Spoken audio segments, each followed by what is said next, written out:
Salut à tous! Dans cette vidéo, on va parler de la fameuse question cardio ou musculation pour perdre du poids. Tout d'abord, pour perdre du poids, il faut être en déficit calorique. Et ça passe déjà par l'alimentation. Pour en savoir plus sur le sujet, j'ai fait une vidéo que vous pouvez retrouver sur ma chaîne sur le métabolisme. Avant de rentrer dans le vif du sujet, je préfère préciser qu'il faut pratiquer l'activité physique qui vous plaît. Si vous devez passer un mauvais moment quand vous pratiquez du sport, ce n'est pas le bon sport. Parlons des bénéfices du cardio. Votre muscle du cœur sera entraîné et donc en pleine forme. Par exemple, si vous partez pour une rando avec dénivelé, le cardio ne sera pas un problème.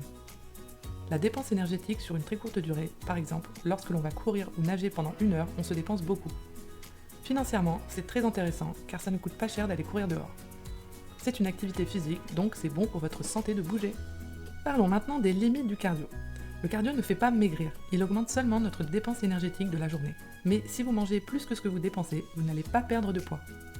Vos muscles ne seront pas renforcés, donc il y a possibilité de blessure si vous faites beaucoup de sport type cardio à impact. Les muscles ne prennent pas de volume, donc ne sont pas dessinés. Je vous donne un petit exemple. Les fesses, si vous perdez beaucoup de poids et que vous ne faites pas de renforcement musculaire mais seulement de la course à pied, vous n'allez pas avoir des belles fesses bien musclées, elles seront toutes plates. Comme vous le savez, le cardio amène à une grosse dépense énergétique sur une courte durée, donc grosse faim après la pratique sportive.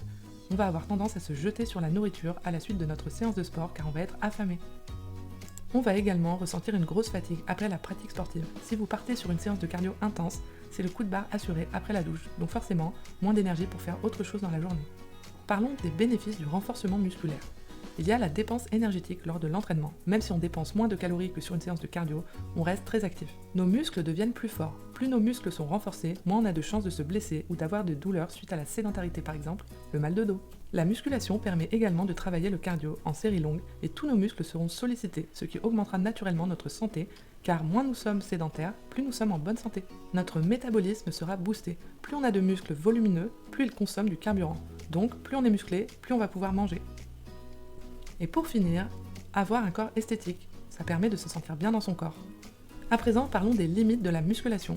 Ne fait pas maigrir sur la balance. Quand on pratique la musculation, on ne perd pas forcément du poids sur la balance car les muscles prennent du volume. Notre corps va s'affiner petit à petit, c'est ce qu'on appelle la recomposition corporelle. Il faut être patient et régulier avant d'avoir des résultats. C'est souvent la limite numéro 1 car on veut des résultats au bout d'1 mois de pratique. Mais c'est impossible. Il faut absolument débuter la musculation avec l'aide d'un coach pour ne pas se blesser et avoir un programme adapté. Sinon, vous risquez de perdre votre temps et vous décourager. C'est un certain coût de pratiquer la musculation, que ce soit en salle de sport pour l'abonnement, chez soi pour le matériel, et si on veut vraiment progresser, il y a un certain coût pendant quelques mois afin de s'offrir un coaching pour vraiment progresser correctement. Le cardio est très bien pour travailler notre muscle du cœur, forcément, et pour perdre beaucoup de calories en peu de temps. Le souci, c'est que si on fait une séance de cardio interminable de 2 heures, souvent derrière on va être hyper séché. Donc on va plus bouger le reste de la journée et en plus on va avoir hyper faim. Donc on va manger et pas bouger. Le renforcement musculaire est un travail de fond avec un but précis.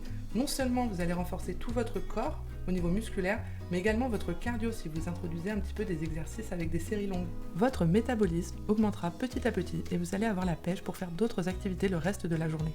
Donc au final, vous allez dépenser autant de calories que si vous faites une séance de cardio et vous allez dessiner votre corps en même temps. Pour conclure cette vidéo, je ne vous dis pas de faire 8 séances de musculation par semaine bien sûr, ni de bannir totalement le cardio. Vous pouvez même associer cardio et musculation dans une perte de poids.